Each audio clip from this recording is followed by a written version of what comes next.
I've always wanted to take basting a steak to the next level, and today we will do just that by cooking this entire tomahawk ribeye in foaming aromatic butter. I don't see how this is gonna be bad, but it is experimental. Now let's go! For the purpose of this recipe, I chose a really thick steak. Thicker is better. Obviously, this is a bone-in tomahawk ribeye.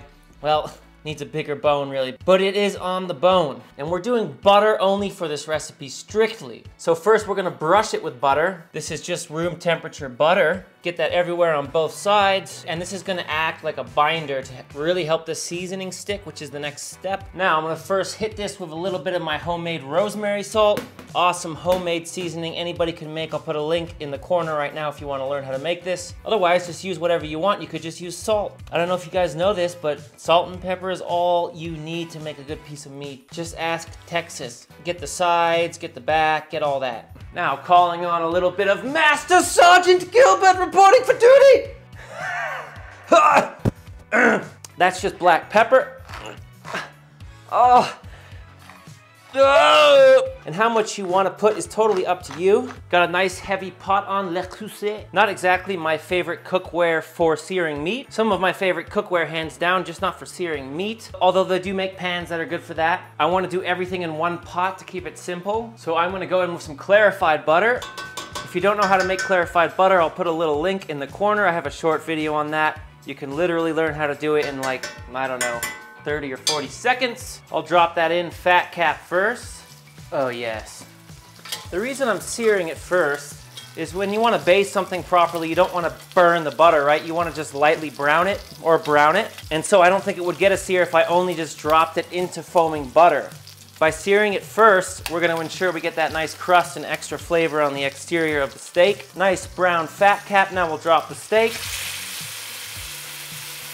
Nice and hot. Just about 2 minutes here and we're gonna flip it. Nice little sear.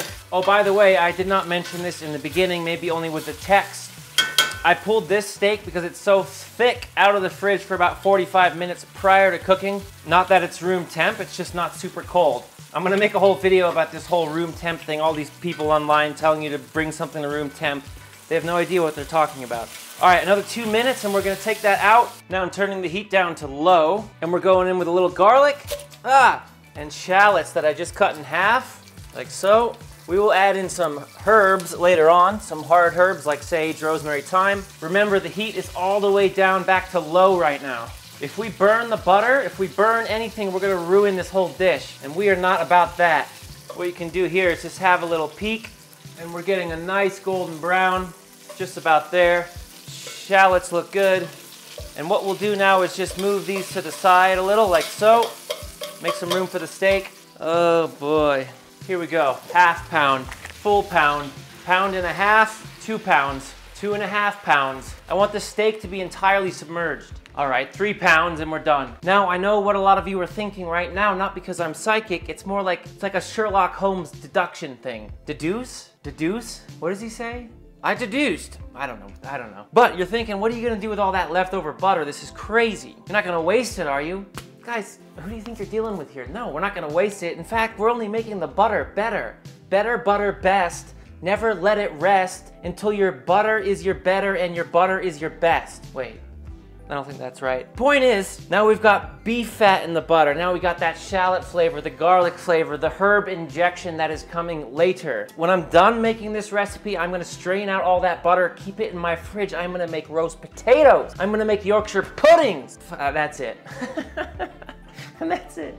That's all I could think of. Make tortillas with it.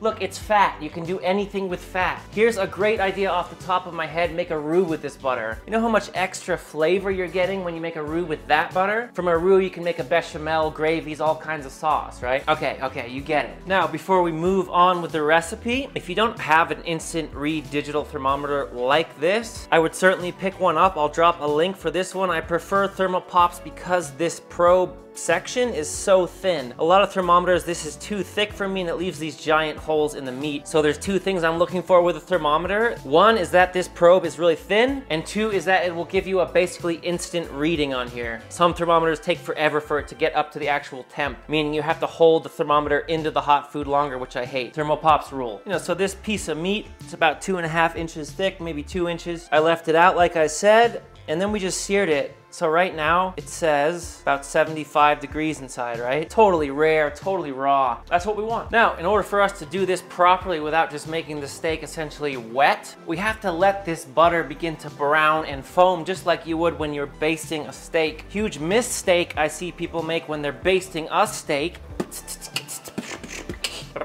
What they'll do is they'll put some butter, the butter will melt, and then they'll start basting the steak. I mean, what are you doing when you're doing that? You're just putting the hot cream over your steak and losing your sear. You gotta wait for the butter to foam first before you start basting your steak. Otherwise, you're not basting your steak. You're just posting a stupid video on the internet. Sorry, I'm sorry. I just get a little bit upset, man. People just, you know.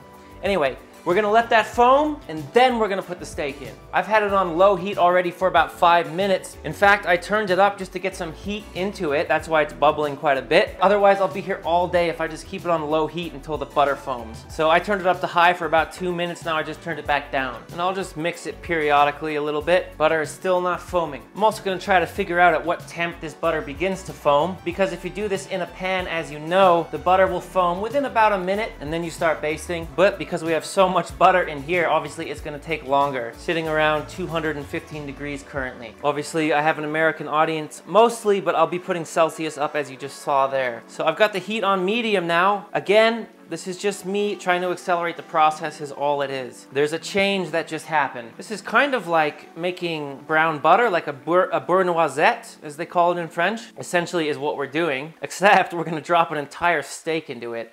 Woo!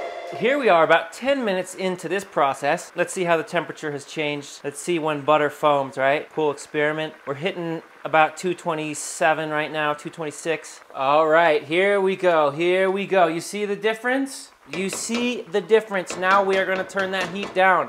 Process has started. I'm turning the heat all the way down to low, all the way low. That literally just happened after I filmed the last segment at 226. So, butter. Wow, it jumped. That's amazing. It jumped really quick. So here we are about 12 minutes in with 3 pounds of butter around 246 degrees, 245 degrees is really when it started foaming. And now we'll just carefully lower in our steak.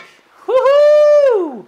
Make sure it's all the way submerged. Oh, yes, yes. What have I done? Lord, what am I becoming? Okay, my friends, let's see what's going down.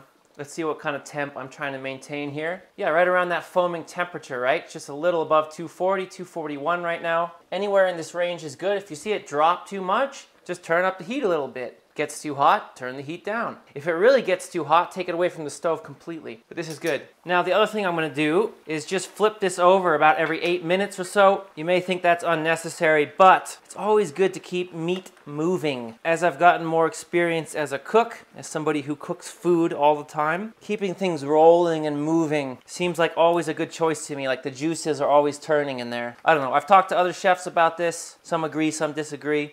I wish I could really explain to you in depth the smell that is in this kitchen right now. It smells so good. It's like steak and brown butter, two of my favorite things. If you look at the foaming we have going on right now, it is just pretty awesome. Now, when the steaks hit about 100 degrees internal, at that point I'm gonna add my herbs. I have a little bit of sage, thyme, and rosemary. All those good hard herbs. When the steak hits 100 internal, add your herbs. Make sure they take a little swim. Woo! Oh, that smell just got a lot better. Man, it smells good. Dang, it smells good, bro. Bruh. Another point I gotta hammer home here. If you're basting a steak and you're doing it properly, meaning waiting for the butter to actually foam, it's a very hot, a very intense situation, which means you should not pull the steak at the usual 125. If you pull it at 125, it is going to carry over cook way longer. It'll be like medium, for sure. Because of all that intense heat, it will keep on cooking. So when I'm basting something, I'm gonna be pulling it at like 115, 118, maybe 120, but definitely not 125. So right now it's 115, but I'm gonna pull it because I refuse. We're gonna leave it there. Let it keep cooking. This poor steak looked like it's been through hell. I mean, that's just what happens, I guess. Do you hear that?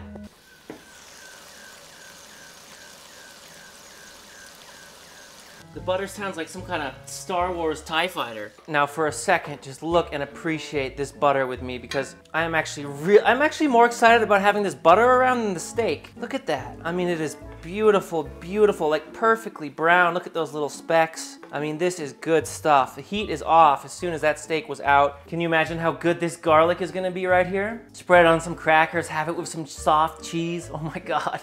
Something acidic with that, it'll be insane. So with this steak here, if I were to do this again, I would really tie it up with some butcher's twine. Because this rib cap here kind of separated, it's definitely gonna be overcooked. And that's because the heat then could all get in between on this other side and just cook that whole thing really quick. Whereas here, it'll be a nice medium rare. That butter has had a chance to cool down now and it just looks so glorious. I don't know what else to say.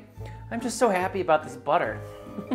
I'm so happy to have this around. Okay, it's been resting for about 10 minutes. Here's the moment of truth. Let's just take it off the bone. Take that cap off. Oh my gosh. Woo! Let's get into it. Wow. I mean, it looks a little medium, but it's medium rare. Look how jiggly. Oh, it looks really, really good. Ooh, it's cutting like the butter it was cooked in. Oh my gosh. Oh.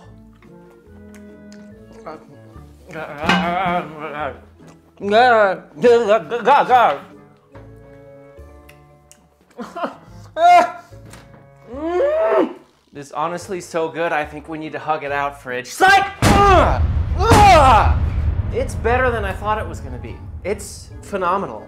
I think the trade-off here is you lose the sear a little bit. You saw my sear, it kind of washed away in all that butter. But you get all the flavor from the butter, which makes up for it in my eyes. The cap. This is the best part of the ribeye. See, as I told you, I knew it. Although it's a little pink in there, but let's see here. Oh my God. Even though that's all the way cooked, it honestly is like more tender and tastes better than the eye of the ribeye. Look at that, I dipped it in the butter. Look at that. Until next time, my friends, you know I love you and I'm out!